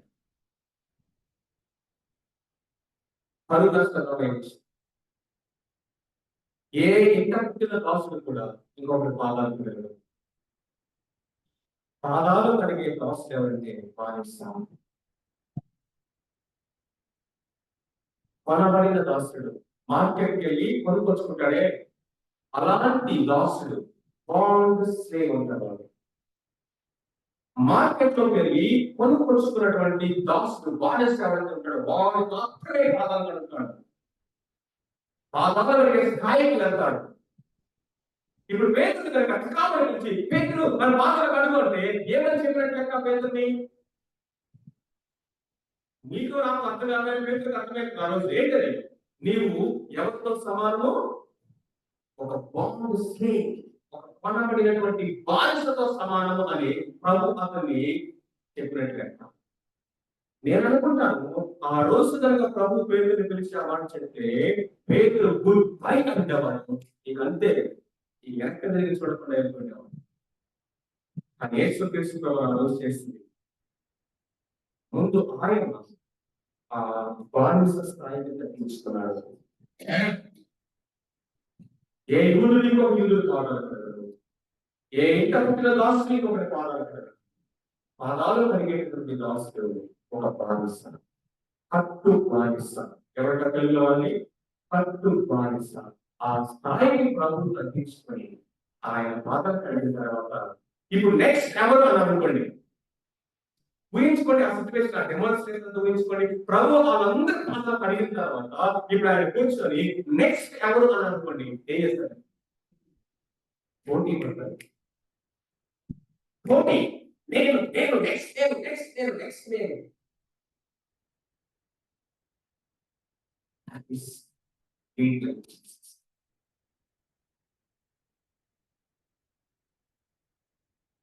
ఈ యవనస్తుల యొక్క లైఫ్ మనం చూస్తాం. స్టెఫను ఎన్ని క్రెడెన్షియల్స్ ఉన్నాయి, ఎన్ని ఆధిక్యతలు ఉన్నాయి, అయినా తన అప్పగించినటువంటి నమ్మకంగా చేస్తాను. దేవుడి ఇచ్చిన సామర్థ్యాలతో వర్గం చేస్తాం. ఒబీడియన్స్, అక్కడ మనం ఏం చూస్తాము? ఒబీడియన్స్. రెండవది ఫెయిత్ఫుల్నెస్ వర్క్. మూడవది స్టూవర్షిప్. ఒక మనిషి గృహ నిర్వాహకుడుగా వస్తున్నాడు, అప్పగించిన పని ఫెయిత్ఫుల్ గా చేస్తా ఉన్నాడు. అంతేకాకుండా అధికారాన్ని లోపడుతున్నాడు. అంతేకాక ఒక మంచి టీం ని నడిపించేవాడుగా వస్తున్నాడు. ఇది చాలా కష్టం మన ఇండియన్ మైండ్ కి. మనం ఒంటరిగా ఏదైనా పని చేయమంటే బాగా చేస్తాం, ఎందుకంటే పేరంతా మనకే రావాలి, గుర్తింపు అంతా నేనే పొందుకోవాలి, క్రెడిట్ అంతా నాకే రావాలి. అదే టీమ్ గా చేయమంటే మాత్రం నన్ను చెడగొట్టేస్తాం. ఎందుకని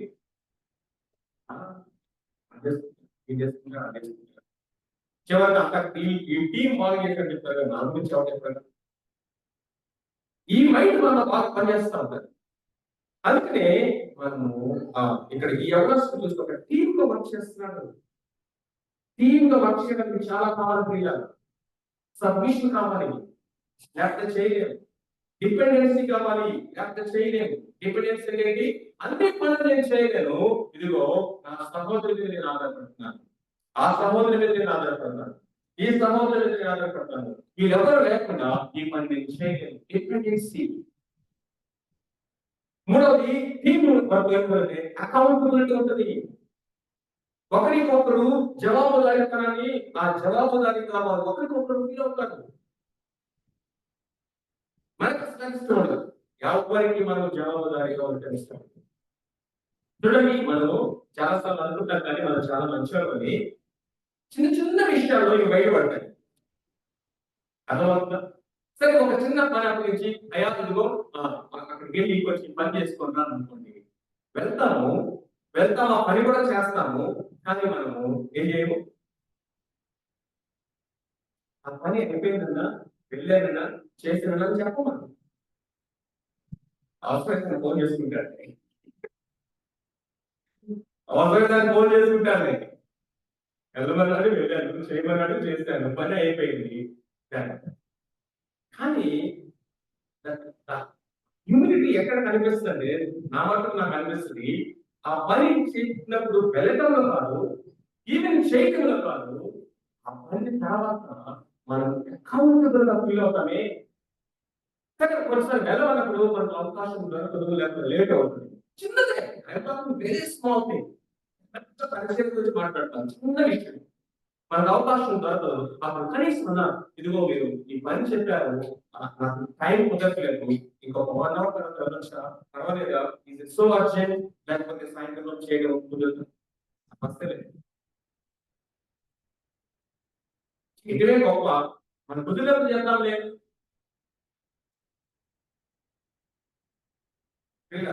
These are very small things, but it has a larger impact. Character. మన లైఫ్ లో మనల్ని బిల్డ్ చేసేటువంటి అతి ప్రాముఖ్యమైన విషయం. ఒక టీమ్ గా మనం పనిచేస్తున్నాడు. ఒకరి యూనిటీ, సబ్మిషన్, డిపెండెన్సీ, అకౌంటబిలిటీ ఇవన్నీ కలిగి వర్క్ చేస్తాం. దేవుని పనిలో ప్రాముఖ్యమైన విషయం. అండ్ అల్టిమేట్ గా ముందు మనం చెప్పినట్టుగా ఒక ట్రబుల్ షూటర్ గా ఉంటుంది. ఒక ట్రబుల్ మేకర్. ఒక ప్రాబ్లం ని సాల్వ్ చేయడానికి అతను కనిపిస్తున్నట్టు కానీ ప్రాబ్లం లేదు. మొదటి భాగం సర్వీస్. రెండవది కనుక మనం చూసుకుంటే సర్వీస్ లో కీవర్డ్ అంటే వర్క్. కీవర్డ్ ఏంటి? వర్క్ అని రాస్తాం. రెండవది సెర్మన్ లో కీవర్డ్ అంటే ద వర్డ్ ఆఫ్ గాడ్.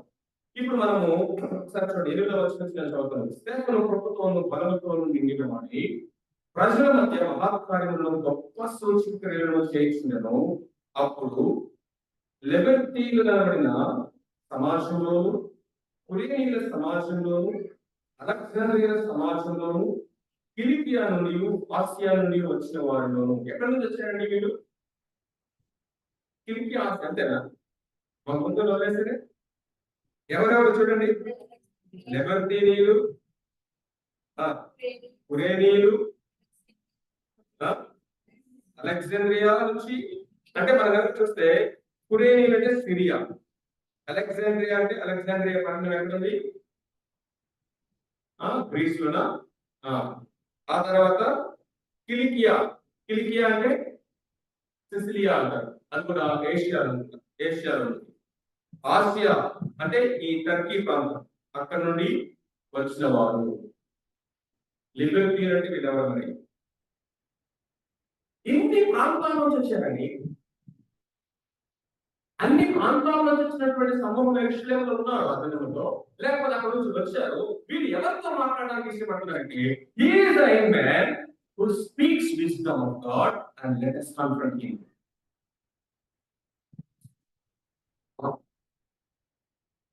వీళ్ళందరూ కూడా స్టెఫెనుతో మాట్లాడడానికి వాళ్ళు ఇష్టపడుతున్నారు. స్టెఫెనుతో అంటు చేయడానికి ఇష్టపడుతున్నారు. We talk about Paul, we talk about Peter, but here is the young man. అతను ఎవరొస్తాడండి? ఏలతో కన్ఫరెన్స్ చేయడానికి వారందరూ వచ్చి స్టెఫెనుతో తర్కించిరి. తర్కము దేవుని వాక్య విషయంలో, విశ్వాస విషయంలో 10వ వచనం చూడండి. మాట్లాడటం యందు అతను అర్థపరిచిన జ్ఞానమును, అతని ప్రేరేపించిన ఆత్మను వారు ఎదిరించలేకపోయి. అందుకని full of wisdom, full of spirit. Wisdom, A wisdom అంటే దేవుని వాక్య జ్ఞానం. ఆ వాక్య జ్ఞానాన్ని ఎలా యూజ్ చేయాలో టైమ్లీగా పరిశుద్ధాత్మ దేవుడు సహాయం చేస్తారు. అతను బలపరిచినటువంటి ఆత్మ జ్ఞానమును, అతను కనపరిచినటువంటి ఆ వాక్య జ్ఞానమును, తర్క జ్ఞానమును వారు ఎదిరించలేకపోయి, నిలబడలేకపోయారు. ఎవరు? Scholars of those days. ఒక యవనస్తులు నిలబడి ఈ మాటలను ఎంతగా సవాల్ చేస్తానంటే, ఈరోజు మన దేవుని వాక్యం ఉన్నటువంటి ట్రూత్స్ మనకి ఎంతో అనిపిస్తుంది. ఒకరు వచ్చి ఒకటి చెప్తే అది నమ్మేస్తాం, ఇంకొకరు వచ్చి ఇంకొకటి చెప్తే ఇది బాగుంది, ఇది నమ్మేస్తాం. ఇవి రెండు కాదు అని ఇంకొకరు వచ్చి మూడోది చెప్తే ఇది నమ్మేస్తాం. ఎందుకని చెప్పండి? ఎందుకని అలా నమ్మేది ఎవరు చెప్పండి? పసిపిల్లలు. అలా నమ్మేది పసిపిల్లలు. ఎఫ్ఎస్సి పత్రికలో అంటాడు, మీరు ప్రతి ఆ యొక్క బోధకు రేపబడి నమ్మి వారి విషయంగా మోసపరచబడేటువంటి పసిపిల్లలు ఉండదు. అలాగే వచ్చి మనం ఏ మాయ మాట చెప్తే వాళ్ళు నమ్మేస్తారు, ఇంకొక మాయ మాట చెప్తే నమ్మరు. అందుకే చందమామ ఎవరికి నచ్చుతాయి చెప్పండి? అందుకని ఒక రాజు అని చెప్పగానే ఆహా ఎవరు తెలుసుకుని ఎవరు? చిన్నపిల్లలు. దేవుని యొక్క వాక్యంలో ఉన్నటువంటి సత్యాన్ని మనము సమగ్రంగా ఎదుర్కొంటూ ఉంటాం. ఇక్కడ కూర్చున్న వాళ్ళు చాలా మంది పాత నిబంధన గ్రంథం ఎంతమంది? ఓల్డ్ టెస్ట్మెంట్ మొత్తం ఎంతమంది?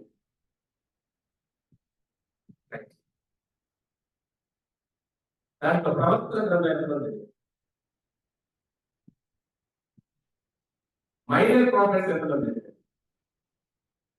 చేతులకి ఫోటో పట్టుకోవాలి. ప్రకటన ఎంతమంది చేస్తారు? కొంతమందికి భయం. లేవీ కాడ ఎంతమంది చేయాలి?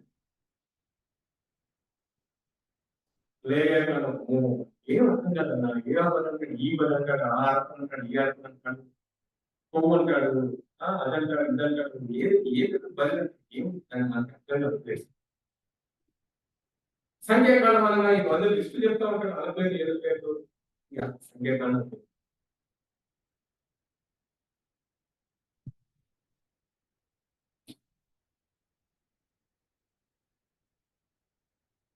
క్రొత్త నిబంధన అనేది పాత నిబంధన నెరవేర్పు. జాగ్రత్త.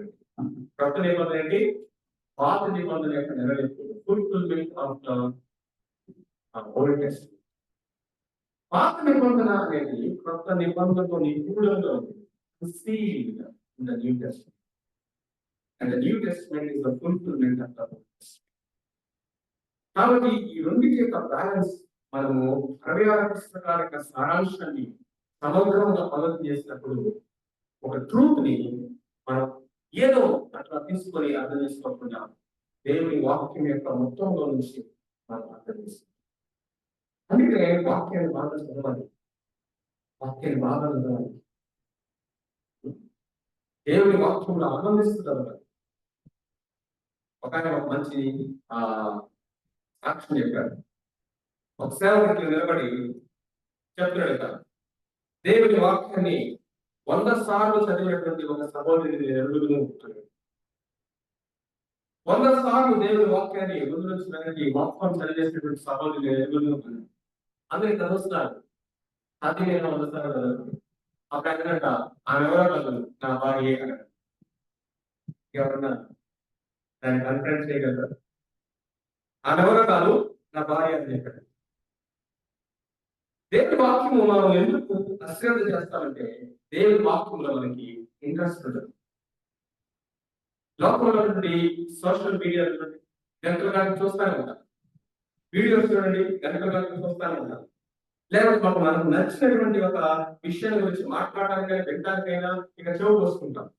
But why not the word of God? జాగ్రత్తగా వినండి.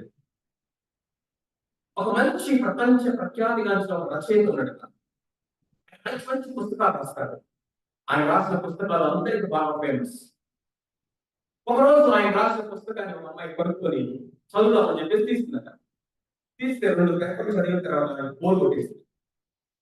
ఏం పుస్తకం ఇది, ఏదో చాలా పెద్ద చెప్పాడు, ఏమి లేదని చెప్పేసి దాన్ని తీసుకెళ్లి సెల్ఫ్ లో వేసింది. ఆ తర్వాత అమ్మాయికి మ్యారేజ్ అయింది. మ్యారేజ్ అయిన తర్వాత వాళ్ళ హస్బెండ్ ఇంటికి వచ్చాడట. ఇంటికి వచ్చి ఆ సెల్ఫ్ లో చూడగానే తను రాసిన పుస్తకం అక్కడ ఉందంట. అంటే ఎవరు పెళ్లి చేస్తుంది అమ్మాయి? బుక్ రాసిన రచయితను పెళ్లి చేస్తున్నాడు. వెంటనే వావ్, నేను రాసిన బుక్ నువ్వు కొన్నావా, చదివావా అని ఏం చెప్పాలి? ఇప్పుడు ఏం చెప్పాలి? చదివేమో అన్నాడుకో, ఏమో అడుగుతాడేమో, ఏమో నచ్చింది నీకే, ఏ బుక్ ఇది, ఓల్ కొట్టింది అని అనుకోండి, హస్బెండ్ ఫీల్ అవుతాడేమో. ఏం చెప్పాలి? సంథింగ్ ఏదో మేనేజ్ చేసేసిందట. ఓ గుడ్, చదివాడు చెప్పాడు. తర్వాత ఆయన బయటికి వెళ్తారు, ఆఫీస్కి వెళ్తారు, మళ్ళా బుక్ తీసుకున్నట్టే ఈ బుక్ నా భర్త రాశారు, నా హస్బెండ్ రాశారు, దీనికి ఏముందో చూద్దాం, 2 పేజీలు చదివేసి పక్కన పడేస్తానని మళ్ళీ ఆ బుక్ తీసుకొని ఆయన చదవడం స్టార్ట్ చేసినారు. ఇప్పుడు ఆ బుక్ చదువుతూ ఉంటే ఆ బుక్ మొదలుపెట్టిన అవుతుంది. She fell in love with the book, content of the book. కారణం ఏంటో తెలుసా? Firstly, she fell in love with the author of the book. Author of the book ఎవరో మనకు తెలుసు, ఆ గ్రంథకర్త ఎవరో మనకు తెలుసు, ఆ గ్రంథకర్తలు ఎంత మనకు ప్రేమిస్తామో తెలుసు. ఇప్పుడు ఆ ప్రేమ, ఆ పుస్తకం చాలాసార్లు మనం ఏదో ఒక ఆచారంలో చదువుతాం, ఒక నవలాగా చదువుతాం, బుక్ లాగా చదువుతాం, చదవాలి కాబట్టి చదువుతాం. పొద్దున్న లేచి వాక్యం చదివావా అని అడుగుతారు కాబట్టి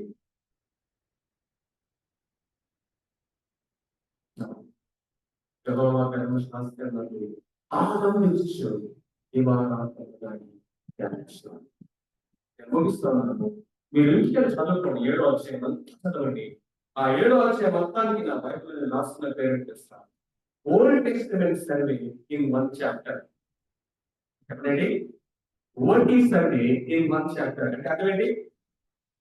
పాత నిబంధన గ్రంథం యొక్క సారాంశం మొత్తాన్ని ఒక్క అధ్యాయంలో చెప్పాడు ఈయన. ఎవరైనా ఎవరండి? ఒక యవనస్తుడు. ఒక యవనస్తుడు అండి చర్చిలో. సెమినరీకి వెళ్ళి పెద్ద పెద్ద స్కాలర్స్ పెద్ద పెద్ద డిగ్రీలు సంపాదించిన వాడు కాదు. ఒక యవనస్తుడు చర్చిలో. ఆయన నిలబడితే స్కాలర్స్ అంతా నోట్ మీద చేస్తున్నారు. ఆయన నిలబడితే దేవుని వాక్యాల గురించి మాట్లాడుతూ ఉంటే తర్కిస్తూ ఉంటే జ్ఞానులందరూ కూడా మౌనంగా అయిపోయారు. అతను కనపరిచిన జ్ఞానమును అతను ప్రేరేపించిన ఆత్మను వారు ఎదిరించలేకపోయింది. నోరు తెలిస్తే మాత్రం దేవుని వాక్యం రాదు. ఒక వచనం చదివి కొంచెం చదివి అంటే దాన్ని కంటిన్యూ చేస్తామా? ఒక వచనం చదివినప్పుడు దీని రిఫరెన్స్ ఎక్కడ, దీని కాంటెక్స్ట్ ఎక్కడ, ఎక్కడి నుంచి అతను దీన్ని కోట్ చేస్తున్నాడు కనెక్ట్ అవుతుందా మనకి? లేదా డిస్క్రీట్ గా అక్కడక్కడ హిస్టరీ చేసినటువంటి పజిల్ లాగా దేవుని యొక్క వాక్యం ఉంటా ఉన్నది.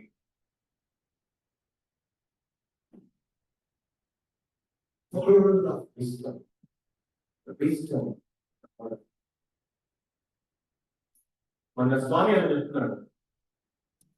అది ఎక్కడికి కూడా గుర్తులేదు కానీ ఐ థింక్ యూత్ క్యాంప్ అనుకుంటున్నాను. ఆయన వాక్యం చెప్పడానికి వేరే దేశం ఎక్కడికి వెళ్తే ఆ దేశం పేరు చెప్పలేదు ఆయన. ఆ దేశం యొక్క ఫైనాన్స్ మినిస్టర్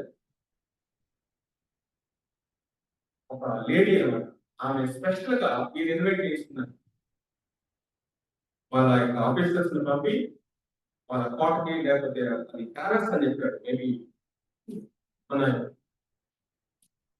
ఈ కింగ్స్ పరిపాలన చేసే దేశం అనుకుంటారు. ఇది ముస్లిం కంట్రీలో ఆ ప్యాలెస్ కి ఆమె పిలిపించుకొని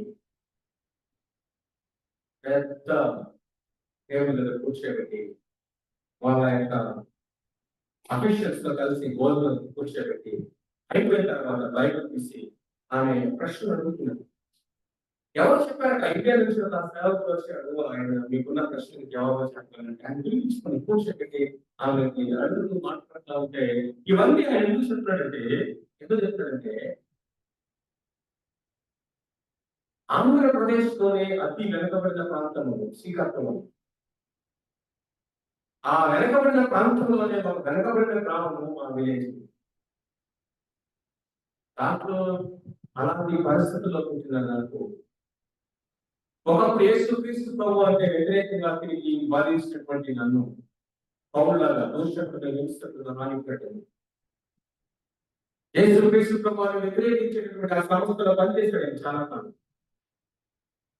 ఈ రోజు దేశపు అధిపతులు ఆ రోజులు కూర్చోబెట్టి దేవుని వాక్యాల గురించి అడిగి నన్ను తెలుసుకునే స్థాయికి తీసుకొచ్చింది నా చదువు కాదు, నా కులం కాదు, నా పితరుల యొక్క వాళ్ళకున్నటువంటి నిధి కాదు, ఈ దేవుని వాక్యం. ఈ వాక్యం నన్ను కూర్చోబెట్టి ఈ వాక్యం తీసుకెళ్ళి నన్ను కూర్చోబెట్టి ఇది మన బలం, ఇది మన జ్ఞానం. ఈ వాక్యమే మనకు ఆధారం అన్నిటికీ. ఈ వాక్యములు మనం నిలుపుకోవాలి. అక్కడేమో ఫుల్ ఆఫ్ ద స్పిరిట్ అన్నారు, ఇక్కడ వచ్చిన ఫుల్ ఆఫ్ ద వర్డ్. దేవుని వాక్యముతో నింపబడ్డాడు. పరిస్థితి పత్రిక 3:16 అంటాడు, క్రీస్తు వాక్యము మీద సమృద్ధిగా నివసించని ఎట్లా నివసించాలిగా సమృద్ధిగా నివసించాలి. నివసించిన మాటకి మూల భాష నివసించా let the word of God be richly dwell అన్న మాటకి make it abode. మన హృదయం కట ఒక నివాసస్థలంగా చేసుకోవాలట వాక్యం. సమృద్ధిగా నివసించలేమని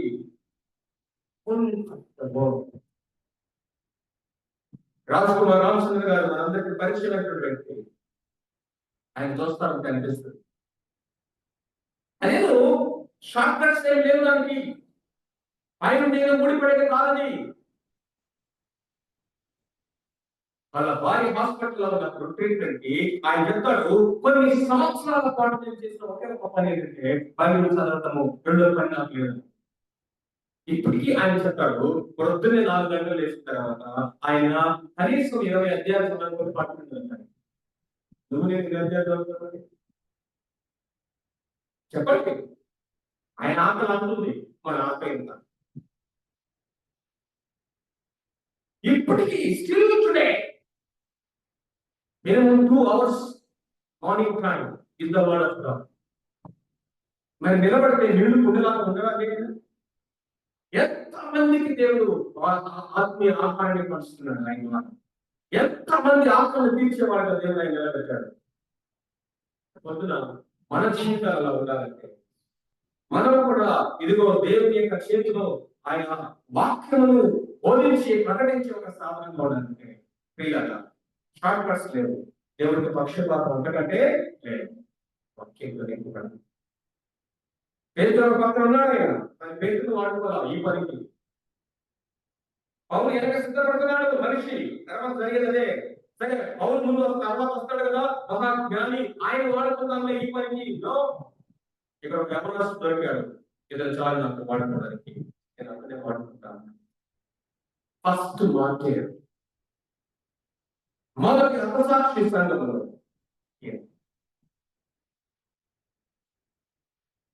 sermon and then finally the sacrifice. ఎప్పుడైతే దేవుని వాక్యానికి ఇంకొక మాట మిస్ అయ్యాము చూడండి, 15వ వచనం.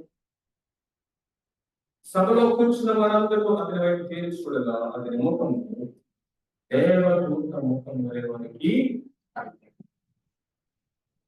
సభలో ఉన్న వారందరూ ఆయన తేల్చి చూసినప్పుడు దేవదూత ముఖం వలె ప్రకాశించింది. ముఖము ప్రకాశించడం అనేది దేనికి సాదృశ్యం అంటే ఫెలోషిప్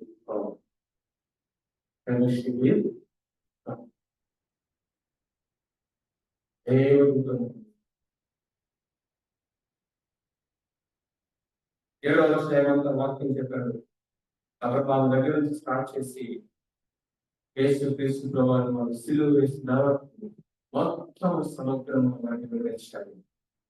వారు వివరిస్తూ వచ్చినటువంటి ముష్కరుల హృదయంలో చెవులను దేవుని వాక్యములకు లోపరచుకుని అన్నారు. ఈ పితరుల వారి వీరులు ఎల్లప్పుడూ పరిశుద్ధాత్మను ఎదిరిస్తున్నారు. ఈ పితరుల ప్రవక్తలో ఎవరిని హింసింపగలిగారు. ఆ నీతి మంది రాకడ వచ్చి ముందు తిరిగిన వారిని చంపేది. ఆయన మీరు ఇప్పుడు అప్పగించి హత్య చేసిన వారికి దేవదూతల ద్వారా నియమించబడిన ధర్మశాస్త్రం మీరు పొందితే అని దాన్ని గైకొనలేదు. ఆయన కన్క్లూషన్ ఏంటో తెలుసా? ప్రవక్తల ద్వారా దేవుడు ప్రవచించినటువంటి ధర్మశాస్త్రము గ్రంథం ఈ చేతులను ధర్మశాస్త్ర సారంగా క్రీస్తుతుంది. ప్రవక్తల యొక్క ప్రవచనం యొక్క సారాంశం అంతా క్రీస్తుతుంది. ఆ క్రీస్తు ప్రభు అనే వచ్చాడు. కానీ మీరేం చేశారు? మీ పితరులు ప్రవక్తలు చదివితే మీరెవరు చెప్పారు తెలుసా? ఆ ప్రవక్తలు ఎవరి గురించి అయితే చెప్పారు, ప్రవచించారు, ఆయన్నే మీరు హత్య చేశారు. ఇంకా ఎంతకాలం మీ హృదయంలో మీ చెవులు దేవుని వాక్యములకు కట్టుపరుచుకుంటారు.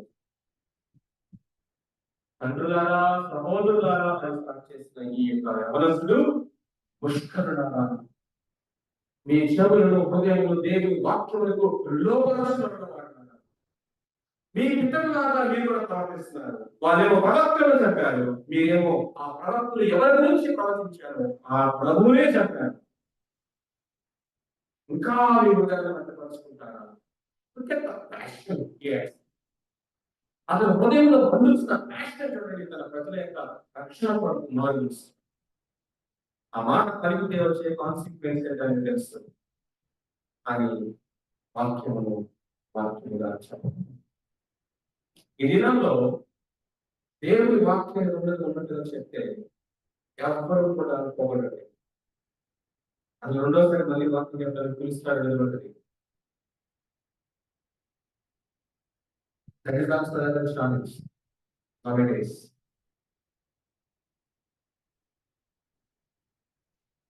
ఈ యవనస్తులు ఈ మార్గం పలికినప్పుడు దేవుని వాక్య సత్యం చేత మనం కన్ఫరెన్స్ చేసినప్పుడు అతను ఎదుర్కొనే ప్రయోజనాలేంటో అతనికి తెలుసు. వెంటనే వాళ్ళు ఏం చేశారండి? వారి మాత్రమే కోపంతో మండిపడి అతను చూసి పండ్లు కొరికి అయితే అతని పరిశుద్ధాత్మతో నిండుకుని ఆకాశాన్ని దేవుని చూసి దేవుని మహిమను ఏస్తూ దేవుని కుడిపార్శ్వంలో నిలిచినట్టును చూసి ఆకాశము తెరవబడి మనిషి కుమారుడు దేవుని కుడిపార్శ్వంలో నిలిచినట్టు చూస్తున్నారని చెప్పాను. అప్పుడు వారు పెద్ద కేకలు వేసి చెవులు మూసుకొని ఏకంగా అతని మీద పడి పట్టణం వెలుగురికి అతన్ని వెళ్ళకొట్టి రాళ్ళు నుండి చంపేది. సాక్షులు సౌలు అన్న ప్రయోజని ఆరు మీద శ్రమను ఎక్కింది. నేను అనుకుంటాను, అయ్యా చెప్పను ఇప్పుడు బాగా చెప్పావు, అలా గద్దించాల్సిన గద్దింపు ఇచ్చావు. పుష్కరాలన్నారు, హృదయాలు కట్టపరుచుకున్న వాడాలన్నారు, మీరు ప్రవక్తలు మీ పిట్టలు చంపినట్టు కానీ మీరు చంపారు. అక్కడ ఆదర్శం కదా, జాగ్రత్త అక్కడ ఆదర్శం కదా. కనీసం అక్కడ ఆగిన కానీ స్టెఫన్ పడుతుండేవాడు, చనిపోయేవాడు. వాళ్ళు స్టెఫన్ని రాళ్లతో కొట్టినట్టుగా చేసినటువంటి పని ఏంటో తెలుసా? ఆకాశము తెరవబడిన దేవుని కుడి పార్శ్వమున మీరెవరైతే చంపారో, మీరెవరైతే సిలువ వేశారో ఆ మనిషి కుమారుడు యేసు ప్రభు నిలిచిందట నేను చూశాను.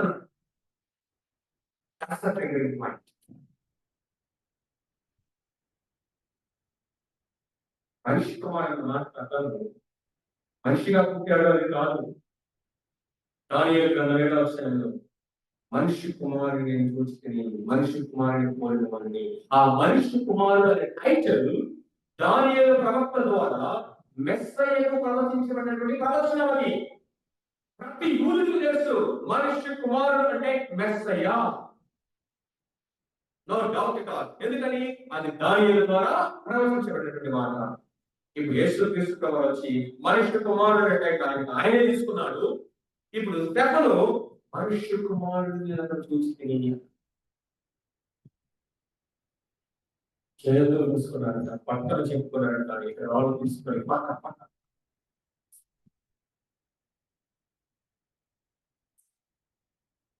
He risked his life. He risked his life. దేవుని వాక్య సత్యం ఒక్క మాట మనం ఆలోచించాలి. మన సొంత ఇంట్లో, మన సొంత బంధువుల్లో, మన సొంత రక్త సంబంధికుల్లో వారు దేవుని వాక్య సత్యములకు పక్కకు వెళ్ళి ఆలోచిస్తున్నప్పుడే, పని చేస్తున్నప్పుడే మనము నోరు తెరిచి చెప్పలేదు. లేకపోతే ఎందుకు లేదు, అనవసరంగా సంబంధాలు పాడైపోతాయి, అనవసరంగా వాళ్ళు అనుకుంటారండి.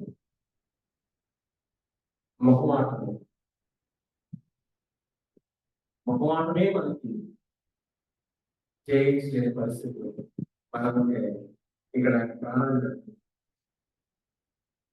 ప్రాణము సైతం ఎంత మాత్రము ప్రేమగా ఎంచుకోవాలంట పౌలు. స్టెఫన్ ఇక్కడ ఎలా కనిపిస్తాడంటే ఫైనల్ క్రీస్తు ప్రభువులా కనిపిస్తాడు. This young man he lived like his master. తన ప్రభువులాగా జీవించాడు. ఎన్ని విషయాల్లో ప్రభువులాగా కనిపిస్తాడు తెలుసా? చదివేస్తాను, వివరించినట్టు యేసు క్రీస్తు ప్రభువు ఏ విధంగా అయితే ఒక పని నిమిత్తమై ప్రత్యక్షంగా నియమించబడి పంపబడ్డాడో, ఇదిగో సంఘం యొక్క నాయకుల చేత పరిచర్య చేయడానికి నియమించబడి ఆలోచన. ఏ విధంగా యేసు క్రీస్తు ప్రభువు ఆత్మ శక్తితో బలంతో ప్రభుత్వం నింపబడి పరిచర్య ప్రారంభించాడు, ఈ యవనస్తుడు కూడా ఆత్మశక్తితో నింపబడినటువంటి వాడిగా వచ్చినాడు. ఏ విధంగా యేసు క్రీస్తు ప్రభువు ఆ వేషధారులైనటువంటి యూదుని కన్ఫరెన్స్ చేసి వాళ్ళతో తర్కించి వాళ్ళతో మాట్లాడాడు, ఈ యవనస్తుడు కూడా వాళ్ళతో తర్కిస్తున్నాడు, మాట్లాడుతున్నాడు, వాళ్ళతో కన్ఫరెన్స్ చేస్తున్నాడు. ఏ విధంగా యేసు క్రీస్తు ప్రభువుని సిలువ వేయడానికి అబద్ధ సాక్షులను తీసుకొచ్చి నుంచోబెట్టి అబద్ధ సాక్ష్యం చెప్పించారు, ఈ యవనస్తుడి మీద కూడా అబద్ధ సాక్ష్యాలు చెప్పించారు. ఎలాగైతే అతను చంపడానికి వారు ఊరికి బయటికి తీసుకుని వెళ్ళారు యేసుక్రీస్తు ప్రభువుని. ఈ యవనస్తుడు ఊరికి బయటికి ఈడ్చుకొని వెళ్ళారు. ఎలాగైతే యేసుక్రీస్తు ప్రభువుకి మరణ శిక్షను విధించారో అలాగే ఈ యవనస్తుడు కూడా ఊరి బయటికి ఈడ్చుకొని వెళ్ళి వారి చేత రాళ్ళతో కొట్టి చంపబడ్డ డెత్ పెనాల్టీ. ఏ విధంగా యేసుక్రీస్తు ప్రభువు మరణిస్తున్నప్పుడు ప్రార్థన చేశాడు, ఈ యవనస్తుడు కూడా మరణిస్తున్నప్పుడు ప్రార్థన చేశాడు. ఏమని? తండ్రి, మీరేమి చేస్తున్నారో మీరు క్షమించుకుని ప్రభు అడిగినట్టుగా ఆ శిలువ మీద పలికినటువంటి యేసు ప్రభువు యొక్క మొదటి మాట, యేసుక్రీస్తు ప్రభువు పలికిన చివరి మాట, ఏడవ మాట, ఈ రెండు మాటలు యవనస్తుడు పలికాడండి. యేసుక్రీస్తు ప్రభువు శిలువ మీద పలికిన ఏడవ మాట ఏంటి? సమాప్తమైంది. నా ఆత్మని నీ చేతికి చెప్పన్నాడు. తండ్రి, నీ చేతి నా ఆత్మని నీ చేతికి అప్పగిస్తాను. యేసు ప్రభువు పలికిన మొదటి మాట ఏంటి? తండ్రి, మీరేమి చేయించినారో మీరేమి క్షమించారు. చెప్పను చివరిగా పలికిన మాట తెలుస్తాను, ఈ పాపం వారి మీద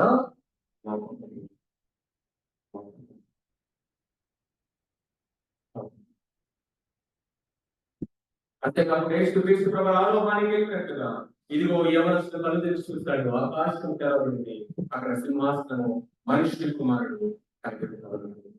నేను అనుకుంటాను ఆ విధంగా యేసుక్రీస్తు ప్రభువు కేక వేసినప్పుడు శిలువ మీద ఒక దొంగ వారు మనసు పొందాడు. ఈ విధంగా ఈ యవనస్తుడు కేక వేసినప్పుడు ఇక్కడ నుంచి ఒక యవనస్తున్నాడు. ఆ యవనస్తుడి జీవితం మార్పు. Thief on the cross, there. Thief on the cross, here. ఆ శిలువ మీద దొంగ ఎవరైతే ప్రతిస్పందించి ప్రభు యొక్క కేకకు పశ్చాత్తాపాన్ని మారుస్తున్నాడు, ఇక్కడ కూడా ఒక యవనస్తున్నాడు. ఈయన యొక్క మరణం ఇంకొక వ్యక్తిని జీవితాన్ని ప్రభావితము చేసింది. ఈవెన్ డెత్, మరణంలో కూడా లైఫ్ చూస్తారా? ఈ విధంగా ప్రార్థన చేస్తున్నారు చరిత్రలో. విలియం టిండే అనేటువంటి దైవజనుడు బైబిల్ని ఆయన ట్రాన్స్లేట్ చేస్తాడని ఏం చేస్తాడు తెలుసా? ఇలాంటి ఒక కరెక్ట్ గుండెకి ఆయన కట్టేసి చుట్టూ కట్టెలు పెట్టి కాల్ చేసి బైబిల్ని ట్రాన్స్లేట్ చేస్తాడు. ఆయన చేసిన ప్రార్థన తెలుసా? ఆయన చనిపోతూ ప్రభా, ఇంగ్లాండ్ దేశం యొక్క రాజు యొక్క కళ్ళు open the eyes of the king of India. ఆ టైంలో ఇంగ్లాండ్ దేశాన్ని పరిపాలిస్తున్నారు కింగ్ జేమ్స్. ఆ తర్వాత ఈ విలియం టిండే చేసిన పని, ఆగిపోయిన పనిని దేవుడు ఆయన ద్వారా కొనసాగింపజేశాడు. స్కాలర్స్ కంటిన్యూ చేయించాడు. అందుకనే మొట్టమొదటిగా ప్రజలు ఇంగ్లీష్ కింగ్ జేమ్స్ అక్కడ చేస్తాడు.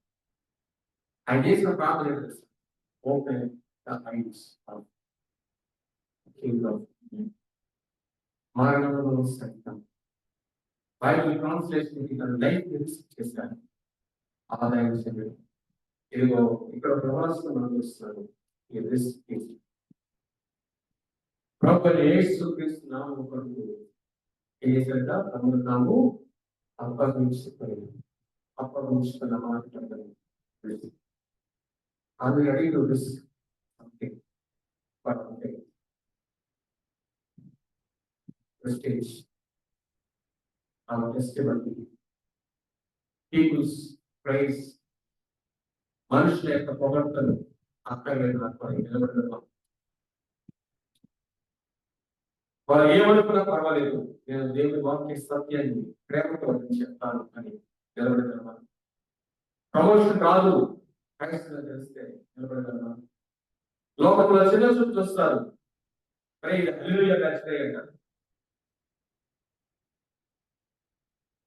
నిలబడగలమా? Compromiser, coward and committed. ఏ గ్రూప్ లో వస్తుంది? రండి ప్రార్థన చేస్తున్నాం.